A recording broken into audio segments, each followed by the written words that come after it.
다른 교회 목사님에게 들은 이야기입니다만, 하루는 목사님께서 속도원 한 가정을 신방하기 위해서 그 교회 그 속의 속도원들과 이렇게 함께 신방을 가는 중간에 선물을 사려고 슈퍼마켓에 들렸다고 합니다.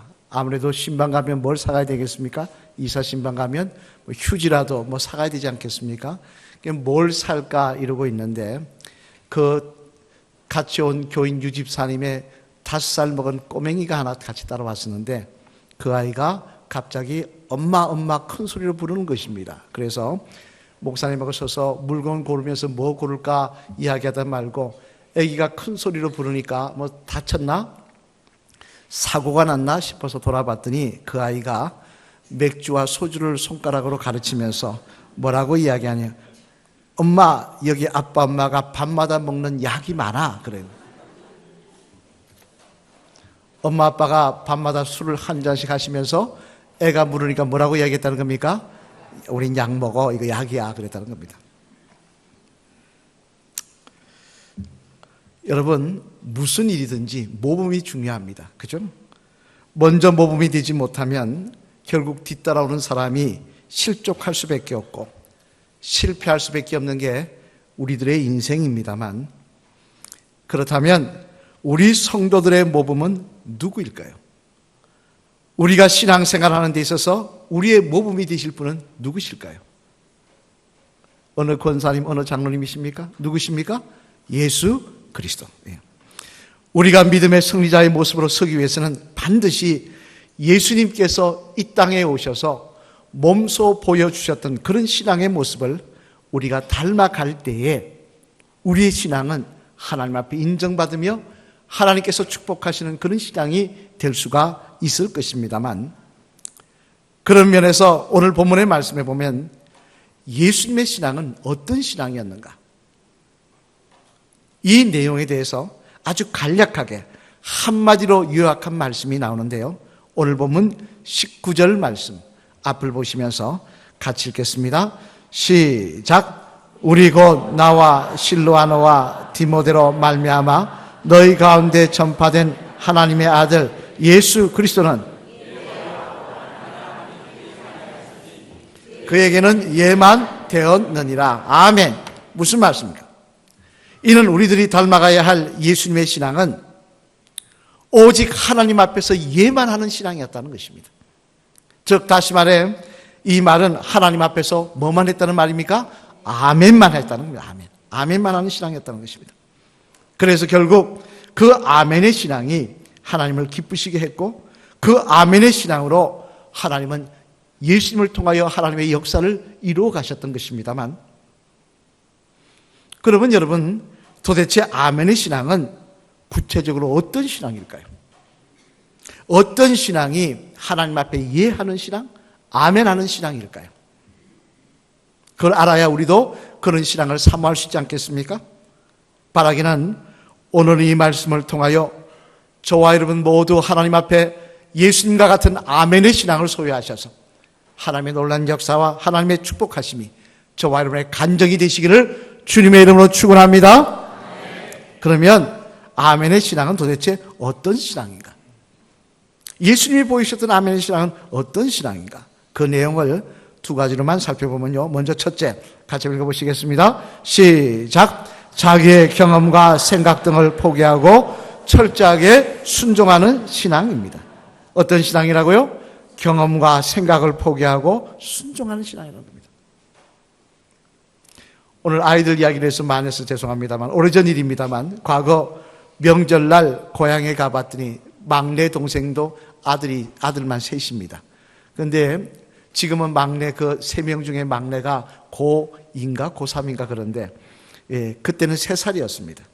3살일 때 갔을 때 이 녀석이 아주 과자를 맛있게 먹고 있는 거예요. 근데 아버지한테 안 주고 자기만 먹고 있는 겁니다. 그래서 제가 과자 하나를 꺼내서 그 막내 아들한테 주면서, 야, 너 아빠한테 갖다 드려. 그 소파에 앉아있는 아빠한테 갖다 드려 그랬습니다. 그랬더니 이 녀석이 받아가지고 가긴 가면서 드리긴 드리는데 어떻게 드린 것 같습니까?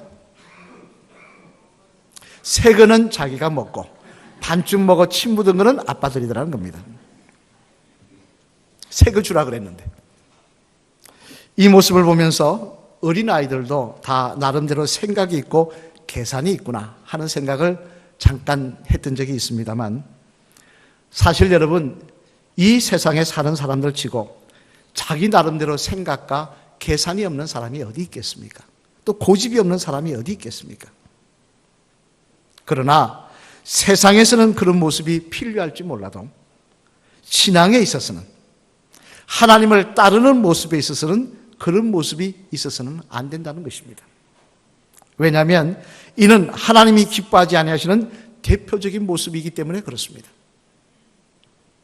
내 계획, 내 생각 가지고 주님 따르는 모습은, 또 내 계산 가지고 주님 따르는 모습은 하나님이 기뻐하지 않는 모습이라는 것입니다. 예를 들면 이는 당장 여러분이 잘 아시는 이스라엘의 초대왕이었던 사울왕만 봐도 알 수 있는데요. 우리 한번 사무엘상 13장 9절 말씀 앞을 보시면서 한번 같이 읽어보실까요? 시작. 사울이 이르되 번제와 화목제물을 이리로 가져오라 하여 번제를 드렸더니. 아멘. 이는 블레셋과 이스라엘이 전쟁을 하려고 할 때 먼저 하나님께 제사를 드리고 전쟁을 했습니다만, 그때 이 제사를 제사장과 사무엘 사사만 드릴 수 있었는데 누가 드렸다는 것입니까? 사울왕이 드렸다는 거예요. 아니, 모르는 것도 아닌데 왜 사울왕이 직접 사무엘 사사가 드리지 않고 자기가 드린 것입니까? 그것은 여러분이 잘 아시는 대로 사무엘이 약속한 시간에 오지 않았기 때문이었습니다. 지금 블레셋 군대의 군인들은 모래알처럼 많이 기다리고 있고, 이스라엘 백성은 그에 비하면 진짜 정말 세 발의 피인데 조금밖에 안 보였는데, 그나마 사무엘 선지자가 늦게 오니까 사람들이 웅성웅성 하다가 하나둘 흩어지기 시작합니다. 한 명이라도 붙잡고 싸워야 될 판인데 흩어지기 시작하면 어떻게 됩니까? 그래서 급한 김에 사울왕은 나름대로 편법을 써서 이들을 모으기 위해 자기가 제사를 드렸던 것입니다만, 그런 사울왕에게 하나님 잘했다 그러셨습니까? 아니더라는 것입니다. 하나님 그럴 상황입니다라고 이야기해도 하나님은 그렇게 말씀하지 않으시고 오히려 사울왕을 버리시더라는 것입니다. 이는 또한 사무엘하 6장에 기록된 말씀도 마찬가지입니다. 거기에 보면 이번 봉회 때도 말씀하셨습니다만, 블레셋에게 법궤를 빼앗겼다가 법궤가 다시 이스라엘 땅으로 돌아옵니다. 돌아와서 누구 집에 있습니까? 아비나답의 집에 20년 동안 있습니다. 그러다가 이제 다윗 왕이 이 법궤를 예루살렘 수도로 옮기기 위해서 이 일을 하는데요. 그런데 이때 아비나답이 어떻게 하느냐? 수레를 만들어가지고 거기다가 법궤를 싣고 가자고 합니다. 법궤는 제사장이 메고 가는 것입니다. 그런데도 왜 아비나답이 그렇게 하느냐? 몰라서 그랬던 게 아닙니다. 자기 생각에 이 이스라엘 국경에서부터 예루살렘까지, 그 수도까지, 서울까지, 저 부산에서 서울까지 메고 가면 얼마나 힘들겠느냐? 이왕이면 좀 편하게 가자. 수레 만들라고 싣고 가면 편하지 않느냐? 그렇게 했던 것입니다. 다윗 왕도 제사장이 메고 가는 거 알면서도 말 들어보니까 그럴싸하거든요. 그렇게 해라 했다는 것입니다. 그러나 그 결과가 어떻게 됐습니까? 우리 한번 볼까요? 사무엘하 6장 7절 말씀 한번 같이 읽어보시겠습니다. 시작. 여호와 하나님이 우사가 잘못함으로 말미암아 진노하사 그를 그곳에서 치시니 그가 거기 하나님의 곁에서 죽으니라. 아멘. 어떤 일이 일어났다고 이야기하고 있습니까? 자기 마음대로, 자기 생각대로 하나님의 법궤를 옮기던 이들에게 있어서 아비나답의 아들 우사가 죽는 비극이 발생하고 있더라는 것입니다. 자기 생각대로 했더니, 이렇게 하면 잘하는 건 줄 알았더니 오히려 하나님의 진노를 불러오더라는 것입니다. 하지만 내 고집과 내 생각을 버리고 하나님의 말씀에 전적으로 순종하며 나아갈 때는 그 결과가 다릅니다. 대표적인 말씀 볼까요? 누가복음 5장 5절 말씀 우리 한번 같이 읽어보겠습니다. 시작. 시몬이 대답하여 이르되 선생님, 우리들이 밤이 새도록 수고하였으되 잡은 것이 없지만 말씀에 의지하여 내가 그물을 내리이다 하고. 아멘.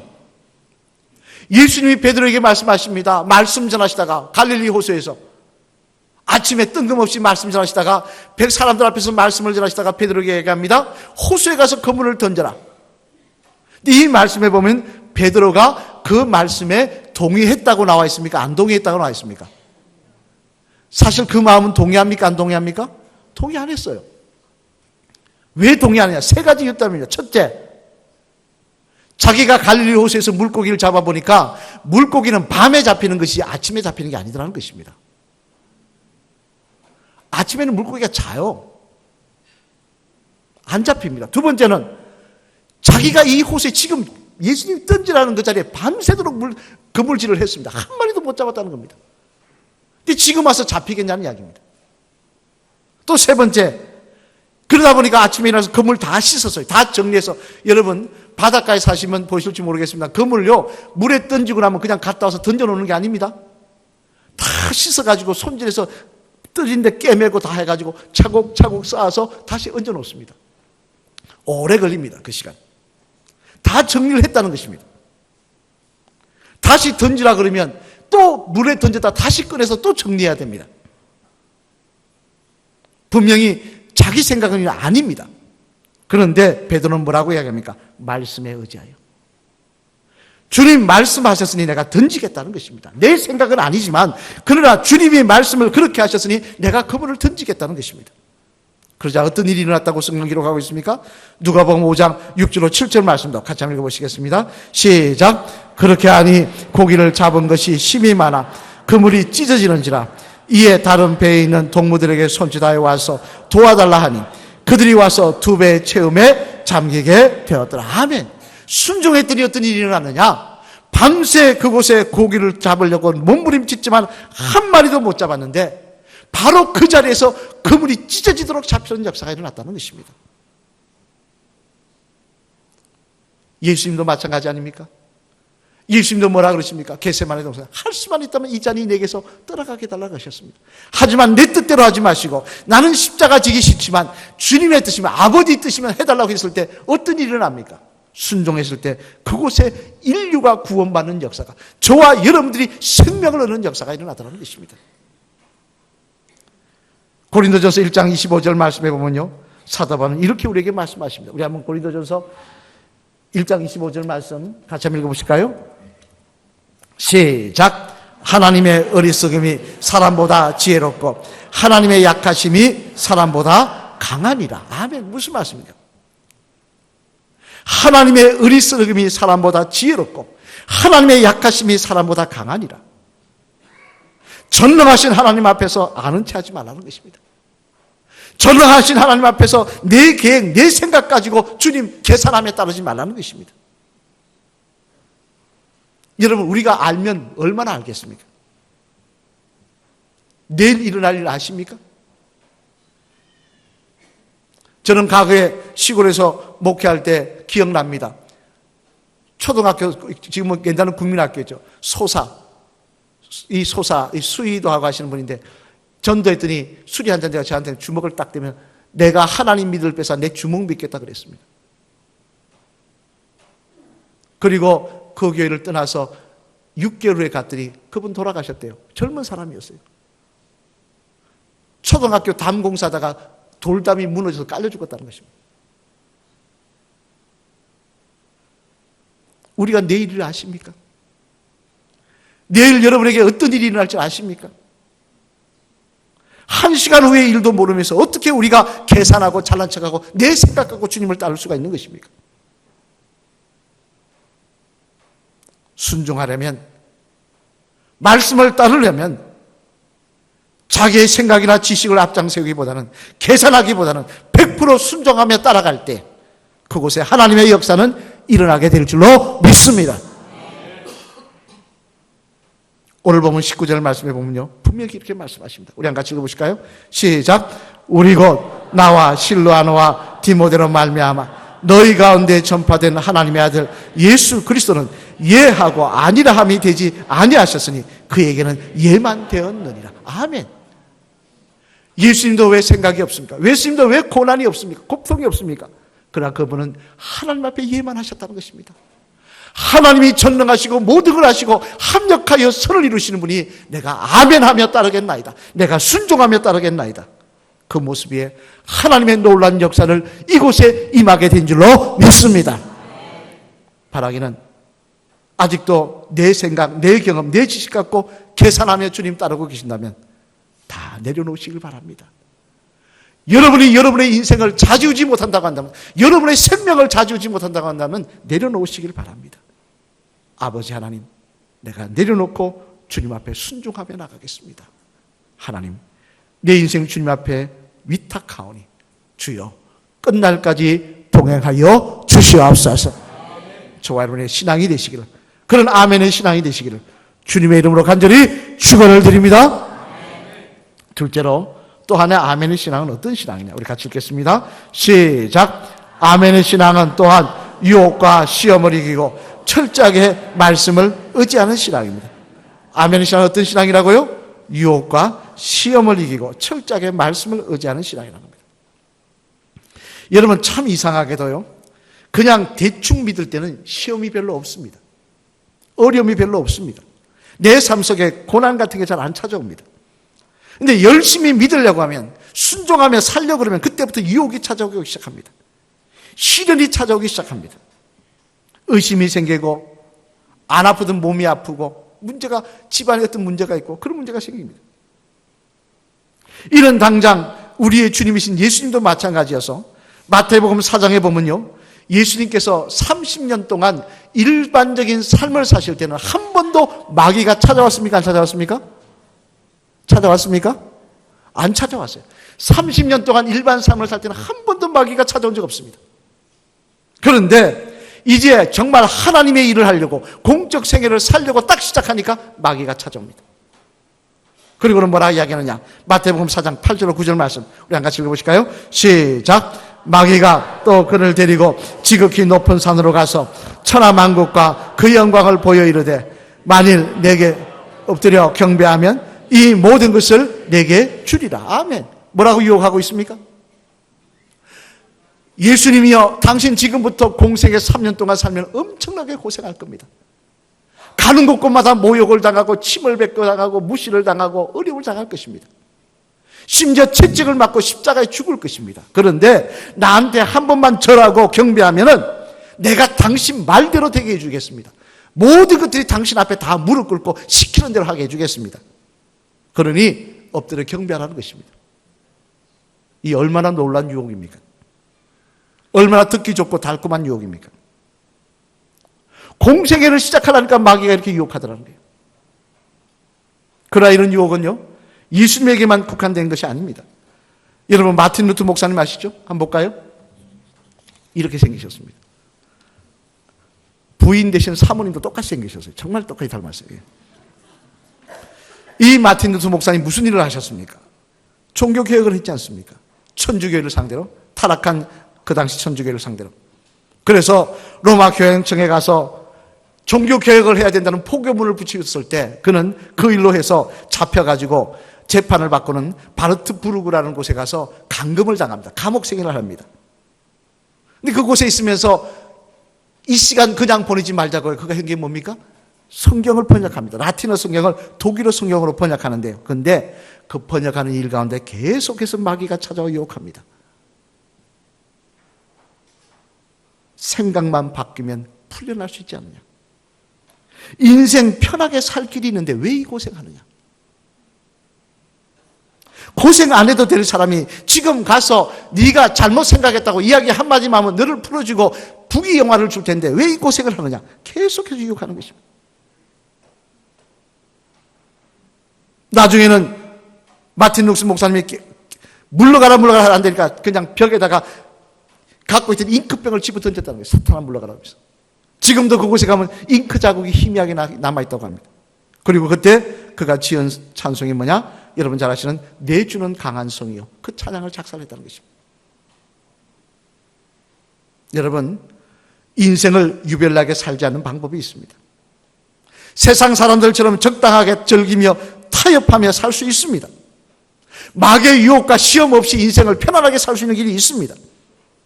그러나 그곳에는 절대 하나님의 역사도, 하나님의 축복하심도, 구원의 역사도 없다는 사실을 알아야 하는 것입니다. 여러분, 당장 창세기 보면 아브라함 말도 그렇지 않습니까? 하나님께서 갈대아 우르로 떠나라고 하십니다. 너 갈대아 우르를 떠나 가나안 땅으로 가라 하십니다. 그런데 갈대아 우르에서 여러분 집에 가서 한번 사대의 지도를 보세요.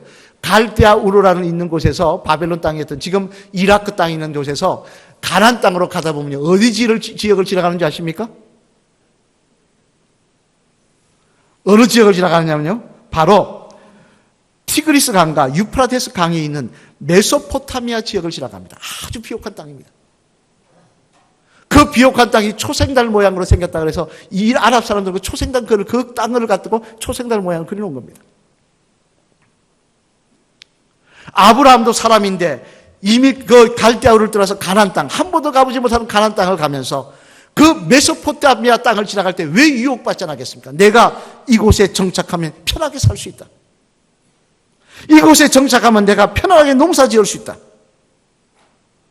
근데 아브라함은 그런 유혹이 와도 그는 그 유혹을 아멘의 신앙으로 뿌리치더라는 것입니다. 하나님의 약속을 믿고 유혹을 뿌리치며 시험을 뿌리치며 그는 끝까지 갔을 때 결국 하나님은 그에게 축복하셔서 큰 민족을 이루게 하시고 민족의 아버지가 되는 은혜를 베풀어 주신 줄로 믿습니다. 여러분, 이처럼 아멘의 신앙은요, 유혹을 물리치고 타협하지 않는 신앙입니다. 끝까지 하나님의 말씀을 붙잡는 신앙입니다. 그 신앙이 저와 여러분에게 있을 때 하나님은 그 믿음 위에 결말을 선하게 인도하여 주시는 역사를 허락하여 주실 줄로 믿습니다. 사랑하는 성도 여러분, 과거 유엔 총장을 지냈던 닥 함마 슐트라는 분이 있습니다. 한번 볼까요? 사진. 이렇게 생기셨습니다. 오래전 유엔 사무총장, 우리 반기문 총장님도 계십니다만 그 예전에, 오래전에 유엔 총장을 지냈던 분인데, 독실했던 기독교인은 그는 1961년 9월 17일 일기에 이런 글을 남겼다고 합니다. 제가 들려드릴 테니까 한번 들어보십시오. 주님, 주님의 음성을 들을 수 있도록 겸손한 마음을 주옵소서. 내가 유엔 사무총장이 되고, 이분은 한 나라의 국무총리 다 했던 분입니다. 주님의 음성을 들을 수 있도록 겸손한 마음을 주옵소서. 주님을 섬길 수 있도록 사랑을 더하여 주옵소서. 주 안에서 살 수 있도록 믿음을 주옵소서. 나를 위하여 몸 바치신 주님, 주님께서 하나님께 예만하셨던 것처럼 저도 주님께 예만하며 따르게 하여 주옵소서. 멋지지 않습니까? 주님께서 하나님께 예만하셨던 것처럼 저도 주님께 예만하며 따르게 하여 주옵소서. 이것이 그분의 기도 제목이었다는 것입니다. 여러분은 어떤 신앙의 모습으로 주님 따르고 계십니까? 어떤 모습으로 하나님 바라보고 계십니까?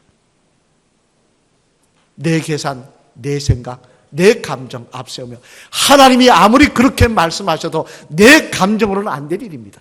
내 계산으로는 안 될 일입니다. 그러면서 주님 따라오고 계십니까? 예수님은 그러지 않으셨습니다. 예수님은 아멘의 신앙으로 자신의 생각과 경험을 포기하시고 주님 앞에 순종하셨습니다. 아멘의 신앙으로 유혹과 시험을 이기시고 하나님의 말씀을 철저하게 의지하셨습니다. 그래야 할 때 하나님께서는 그 모습 위에 하나님이 영광 받으실 놀라운 일들을, 하나님이 역사하시는 놀라운 일들을, 인류를 구원하시는 놀라운 일들을 이루어 주신 줄로 믿습니다. 바라기는 저와 여러분에게도 아멘의 신앙이 있기를 소망합니다. 인생 걸어가면서 한 치 앞도 알지 못하면서 내 생각, 내 계획 갖고 살아가는 내 앞장 세우며 주님 말씀 앞뒤쳐 울지라는 어리석은 인생이 아니라 말씀하셨으니 순종하겠습니다. 말씀하셨으니 의지하겠습니다. 끝까지 주님 바라보고 따라갈 거니 주님 저와 함께하여 주시옵소서. 우리 마지막으로 따라하겠습니다. 집사님, 무엇보다 아멘의 신앙을 소유하시는 집사님 되시길 바랍니다. 그리하여 집사님의 삶 속에 하나님의 약속과 기적들이 일어나시길 바랍니다. 할렐루야. 아멘. 아멘. 여러분, 성경에 보십시오. 하나님의 은혜를 받은 사람, 하나님의 역사를 받은, 하나님의 기적을 체험한 사람, 어떤 사람입니까? 아멘의 신앙을 소유한 사람들이었습니다. 그들의 하나님은 함께 하신 줄로 믿습니다. 요한계시록 3장 14절 말씀, 우리 앞을 보시면 같이 한번 읽어보실까요? 시작. 라오디게아 교회의 사자에게 편지하라. 아멘이시요 충성되고 참된 증인이시요 하나님의 창조의 근본이시니가 이르시되. 아멘. 예수님에 대해서 뭐라고 이야기해요? 예수님은 하나님 앞에 아멘이셨다는 것입니다. 이 아멘이신 예수님이 우리의 주인이시라고 하면 우리도 아멘하며 하나님 따라야 되는 거 아니겠습니까? 아멘하며 주님 바라봐야 되는 거 아니겠습니까? 바라기는 예수님처럼 아멘의 신앙으로 유혹을 이기시며 말씀을 의지하시고 또한 내 생각, 내 계산 다 내려놓고 철저히 순종하심으로 말미암아 하나님의 놀라운 기적이, 하나님의 놀라운 역사하심이, 하나님의 놀라운 축복하심이 저와 여러분의 간증이 되시는 삶이 되시기를 주님의 이름으로 간절히 축원을 드립니다. 우리 찬양하시겠습니다.